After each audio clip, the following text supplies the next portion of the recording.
Hello everyone and welcome back to another Raiders video. In this video, I'll be giving my Raiders-Steelers game preview, so let's get into it. Both teams are 6-8 and looking to make the playoffs. Looks unlikely for both of our teams.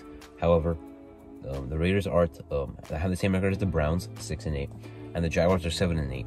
However, with the Steelers, who are the same record as us, we don't really need them to. We don't have to rely on other teams to beat the Steelers to kind of eliminate them. We have a chance to pretty much get them out of the picture. I mean, their 9th loss would pretty much eliminate them. Maybe not mathematically, but almost. It'd be almost impossible for them to make the playoffs. But same thing if we lose. So both teams have a chance to knock the other team out of their way. So hopefully we can take advantage of that. Now on the road, Pittsburgh, tough environment. It is a night game. Probably going to be cold. Probably going to be windy, as you know what the forecast has shown all week for Saturday, Christmas Eve, over there in Pittsburgh. Now, without the weather, we're probably going to run the ball mostly in this game. Now, our starting guards are also questionable. Alex Bars and Dylan Parham both are expected to play. Now, running the ball with Jacobs, obviously we've done it good this year. However, the Pittsburgh run defense is very good. They only allow 4.2 yards a carry to running backs. If we cannot establish a run, of course, we would have to look to pass. Now, if the weather's a problem, I'm not sure how much would even look to pass. Maybe we keep running the ball with Jacobs even if we get 4 yards a carry. Maybe we'll just keep pounding it.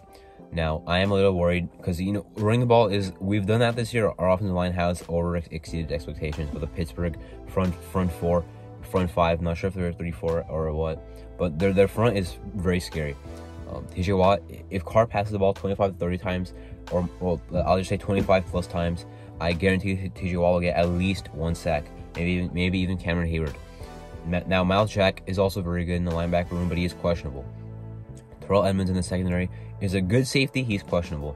Minkah Fitzpatrick is a Pro Bowler, guy to worry about. Although he did, give up that big 69-yard touchdown last year to Ruggs, but I don't think it'll happen again. We don't have a speed guy like that anyway.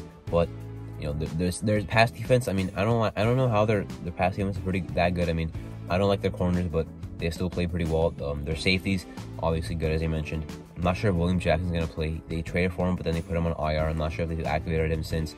But their defense is very good, basically. Not really through the middle of this season, but since TJ Watt has been back, it's been a very good defense. Our offense can definitely turn the ball over, can definitely commit penalties, have to stop that penalties. The offensive line is key because they've been good, but they also are not perfect. They also can like last week, Carr was under pressure more than usual. The run offense against the Rams, they couldn't really block for Jacobs that well. So what I'm saying is, if we pass the ball a solid amount, as I mentioned, 25 plus times, we have to watch the pass protection because they have some scary guys. TJ Watt will be in Carr's face all game. Probably going to line up on the Luminor side. Luminor has actually been solid this year, but I don't trust him on TJ Watt.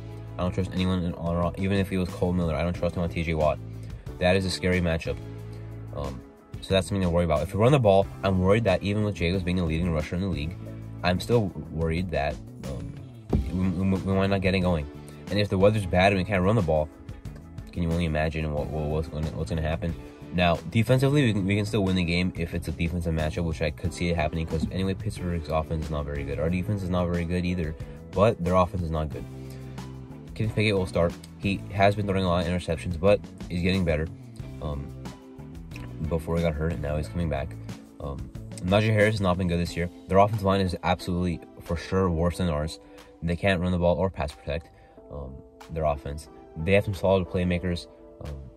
Deontay Johnson, he's questionable though. George Pickens, the rookie, is solid. Pat Frymuth at tight end, I guess you could say. He is a good tight end, you could say. But their offense is not good. Not one I'd be worried about. If it comes down to running the ball, for them, I'm not worried. I think we can stop that. I know Ron Stevenson just destroyed us, but that same thing will not happen. Andrew Billings, questionable, but expected to play. That would be huge. He's our best run-stopping defensive tackle. Maybe you can argue he's our second best run-stopping defensive lineman behind Crosby. So definitely having him back would help a lot. Hopefully Neil Farrell Jr. plays. Well, he hasn't been that good against the run, but we could definitely use a big body in a game like this if we're going to stack the front. So I think our defensive line should dominate their offensive line, whether it's a passing game or a running game. We should get after Pickett. We should get after Najee Harris in the backfield. Those pairmen should be flying around, making the plays. Our pass defense, I'm not really that worried. I know Yassin out again, but Hobbs should play a nice game. He played pretty nice against the Patriots besides 2 plays by Jakobi Meyers where he got burned on, one on a 39-yard play, one on a 2-bit conversion. Besides that, was actually pretty nice, even though I didn't like how he played against the rampant Chargers, and I mentioned that. Our safeties, I think, are going to be doing their thing back there. Amika Robertson played one very good game last week. They pretty much benched Sam Webb. Tyler Hall has been good this year, and they extended him to a 1-year deal. I love that extension.